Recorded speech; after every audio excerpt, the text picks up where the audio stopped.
Hello, and welcome to Hot Topics. My name is Matt Crabtree, and today we're talking about education reform. I hope you were able to join us 2 episodes ago as we discussed the insides and outs of education reform. And today, we're going to be concentrating on the policy hearing held. Ronald Burgundy has a story.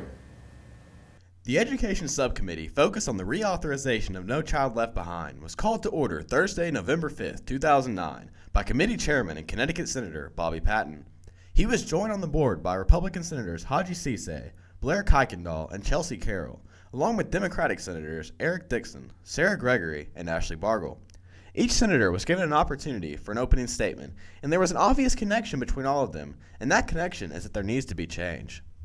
Since its passage, the implementation of this law has been dramatically flawed, and today we have an obligation to the future of this nation to fix those flaws. We are America's heartland, home to a number of good, devoted, and well-qualified teachers and parents who want to see their children succeed. Good intentions, however, are not enough when it comes to ensuring our children's future. And addressing the reauthorization of No Child Left Behind is long overdue. It's time that America shift her agenda and place education as her utmost priority once again. That all states need to set their benchmark at a higher level. Currently, we are proposing a national standard upon which every student can be assessed. Several lobbyists, policy experts, concerned citizens, and state and federal officials were also on hand to have a voice in what needs to be done. Each speaker was allowed a 5-minute testimony and given 3 minutes to answer any questions the senators may have. Leading off the testimonies was Secretary of Education Hannah Alexander. Senators, now is the time to act. At this moment, we should put aside our partisanship and work towards what is good for our education system, our children, and our nation. Many say that this act affects the teachers most, so the committee was given an opportunity to hear directly from the teachers themselves when Kimberly Burley, member of the American Federation of Teachers, took her place at the mic. That AFT has long championed the bottom line principles of No Child Left Behind. High standards for all children, along with adequate tests to measure achievement of those standards. As the first day began to wind down, there was enough time for 2 more speakers, and they were both policy experts. William Shows from the RAND Corporation and Stephen Burke from the Brookings Institute presented their well-researched material and gave their views and opinions of their respective organizations. The standards-based accountability system is simply not working. We propose a 2-step system that would involve states gathering information about local deficiencies, submitting them to a hearing, and providing crafting individualized solutions for specific localities. Although we're trying to implement different ways to carry out the ideals of the NCLB Act, we need to measure effectiveness. I know that Senator Kuykendall brought up taxes. Anytime there's a government service, including education, whether it's on a state level or a national level, we're going to have to generate revenue. The hearing then recessed and resumed the following Tuesday, November 10th. 3 of the first 4 speakers were all citizens that have connections directly to the schools. Emily Griggs, a school board chair, Meg Johnson, a regional PTA leader, and Trent Johnson, president of the Student Council Association, were given the chance to show another perspective and present their ideas for change. Education failure is not a far-off possibility, rather a reality. Though not all students are failing by any means, when our schools are not performing, when they are not meeting the needs of our students, when a large percentage of students are falling far below national standards, and when they are no longer globally competitive, changes must be made. Unfortunately, mastery and preparation are 2 very different things. If our educators are merely preparing students for standardized tests, then we must ask ourselves how deeply our students are truly learning. I'm here to propose possible amendments in attempt to correct the clauses in this poorly written piece of legislation. Governor Kristen Taylor also had a chance to give the perspective of someone who has firsthand dealt with overseeing the education policies of a state as a whole.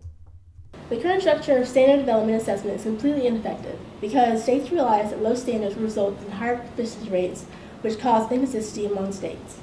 Instead of each state having their own level of standards and assessments, the national government should provide national standards and assessments for these states. The other 2 policy experts on hand, Sarah Lucas from the Heritage Foundation and Jordan Smith from the Cato Institute, presented opposing views on No Child Left Behind and its future.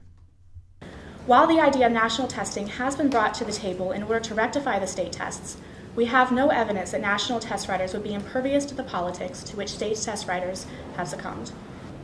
If we can hold the schools that aren't performing well accountable, maybe give them some extra funding so that they can be a performing school. But we shouldn't force students to stay in underperforming schools because they're underperforming and we're afraid to take money away from them.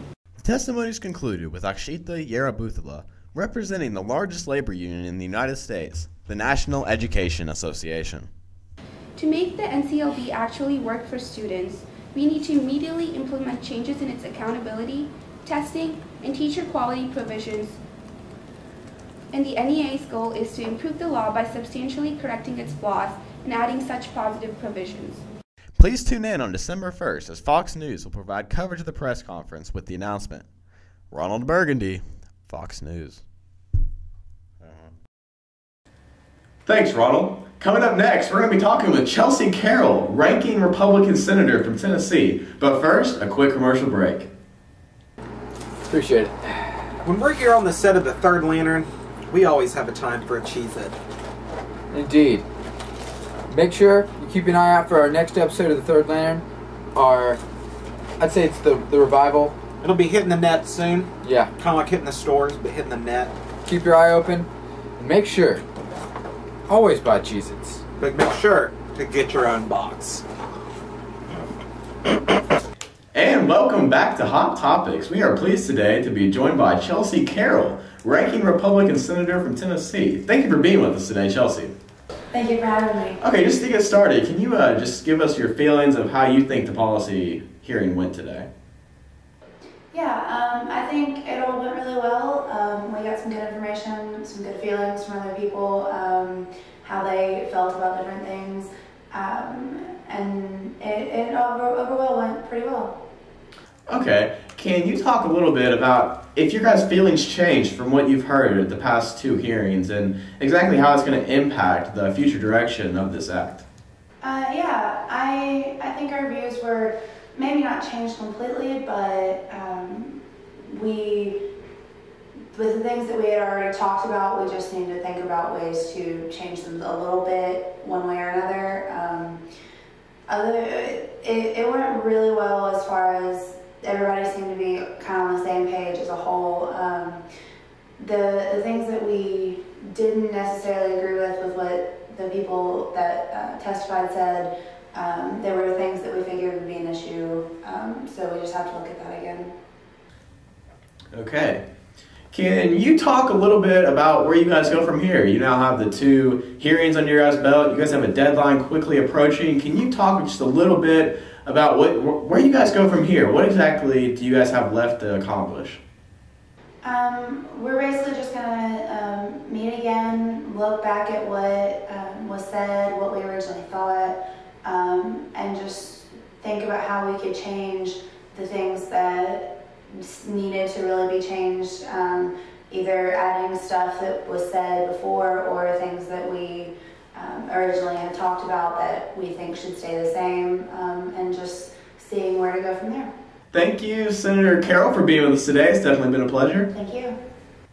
And that is all we have for this episode. We hope you join us next week as we have a special guest from Knoxville, Gavin Luter, and we're going to talk a little bit about war and what we believe needs to happen from here.